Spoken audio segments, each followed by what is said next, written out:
Clucking horror fans, welcome back to the Henhouse Files, where we dig deep into the darkest coops of human terror. Today's tale is about a woman who takes a peaceful retreat into the woods and ends up trapped in a dimension where the yoke is always on her. Because no matter what she does, she dies. Every single day. So sit tight, fluff up those tail feathers, and remember, if your reflection starts living a life of its own, it might be time to fly the coop. Diana Keene was worn thin. 10 years on the front lines of journalism had taken their toll. She'd reported from war zones, hurricane-ravaged coastlines, and even infiltrated a doomsday cult for a documentary. People praised her fearlessness. What they didn't know was she hadn't felt alive in years. Every tragedy she documented etched itself into her soul. It was starting to blur the lines between empathy and numbness. When her editor suggested a sabbatical, she didn't argue. She opened Airbnb, typed in quiet, secluded, and forest. One listing popped up that matched all three. Whispering Pines Cabin. No Wi-Fi. No neighbors. Total solitude. Perfect. She booked it for 30 days. Diana arrived on a foggy Tuesday. The road leading up to the cabin was nothing but gravel and roots, winding deeper into the Oregon wilderness. Waiting for her at the front porch was a tall, wiry man in his 70s. He wore a wool coat, even though it wasn't cold. His name was Alden. He didn't say much, just handed her a rusted iron key attached to a red ribbon and said, "Don't let the mirror see you too long. Not all reflections are yours." She smiled politely, assuming it was an odd local joke. "I'm serious," he added without blinking. "And keep the door closed, especially at night. No instructions, no Wi-Fi password, just that." When she stepped inside, she immediately noticed what he meant. The mirror in the bedroom was massive, antique, and grotesquely ornate. Blackened vines curled around its frame, like they were growing out of it. In the center, a single word was etched, Vitra. She covered it with a bedsheet. The cabin was beautiful, quiet. Birds chirped outside. She made tea, watched the trees sway, took photos of mushrooms and moss. She even wrote in her journal for the first time in months. Before bed, she removed the sheet from the mirror. Just for a second, her reflection stared back at her. Same tired eyes, same shoulder-length brown hair. But the light didn't match. The room behind her was darker than the one she was in. She blinked. It was normal again. "You need sleep?" she muttered. She crawled into bed. The wind howled outside. Somewhere, an owl called. She closed her eyes. Diana awoke coughing violently. Smoke. Thick. Burning. She rolled out of bed as flames licked up the wooden walls. The fire alarm screamed. She ran for the door. It was gone. In its place, smooth wooden wall. She turned to the window. The forest beyond was still. Too still. She screamed and clawed at the walls as heat blistered her skin. Hair curled and blackened. Her shirt melted to her back. The smoke filled her lungs. She felt every second of it, the agony, the terror, the helplessness.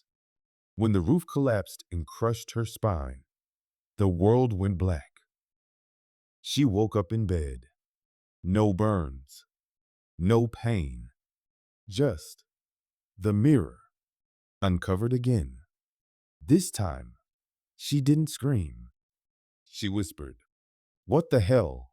She dressed, opened the front door, and was shocked to find it unlocked.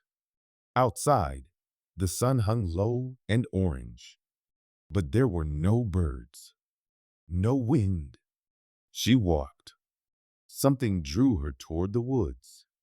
After what felt like hours, she found it, an enormous tree in a clearing. Every branch hung heavy with ropes, some new, some frayed, some stained a deep rust. As she stepped into the clearing, a noose uncoiled on its own, dropped, and wrapped itself around her neck.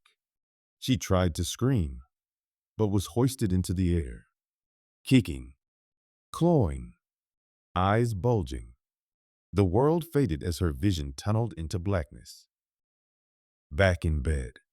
Again. No bruises. No rope marks. The mirror now had handprints on the inside of the glass. Diana laughed, then cried, then laughed again. It didn't stop. Every day, a new death, swarmed by hornets pouring from her sink, buried alive beneath the floorboards, eyes gouged out by birds she couldn't see, melted by a red sun that screamed her name, suffocated by the cabin filling with salt water. She tried to escape, ran until her feet bled, slept in the woods, even smashed the mirror once with a cast iron skillet. It was whole again the next morning. She began talking to her reflection. It never spoke back until the 13th day.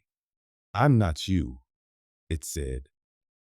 Desperate, Diana searched the house. She tore open floorboards, flipped furniture, even ripped wallpaper off the walls.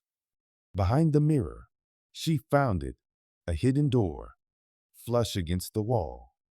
The key Alden gave her fit perfectly. Inside, a spiral staircase that led down into a narrow corridor lined with candles. At the end, a room. Cold, black stone walls. On the far side, a mirror just like hers. And in front of it, dozens of women, all hers. Dead, hanging, crushed, drowned, skinned. One was still twitching, all frozen in their death poses, like wax statues. The Diana in the mirror turned slowly, smiled, and said, "I've been waiting for you." This wasn't a curse. It was a system, a loop, designed to harvest suffering. She wasn't being punished. She was being observed, recorded. Every death, every scream was feeding something, and the only way out was in. "You want to leave?" her reflection said. "Take my place." Diana refused. The reflection stepped forward anyway. She felt it the moment it happened. A cold snap, a sucking pressure behind her eyes. She screamed. The mirror pulled her in. When she opened her eyes, she was on the other side of the glass. She watched her body, her copy, step away from the mirror and walk upstairs. In the real world, Alden greets a new visitor. Young, alone, artist. Her name is Chelsea. He hands her the same iron key, tied with the same red ribbon. "Careful," he says. "Not all reflections are yours." In the upstairs mirror, Diana watches, palms pressed to the glass. She tries to mouth run, but her voice is gone, and her reflection is already smiling. Phew!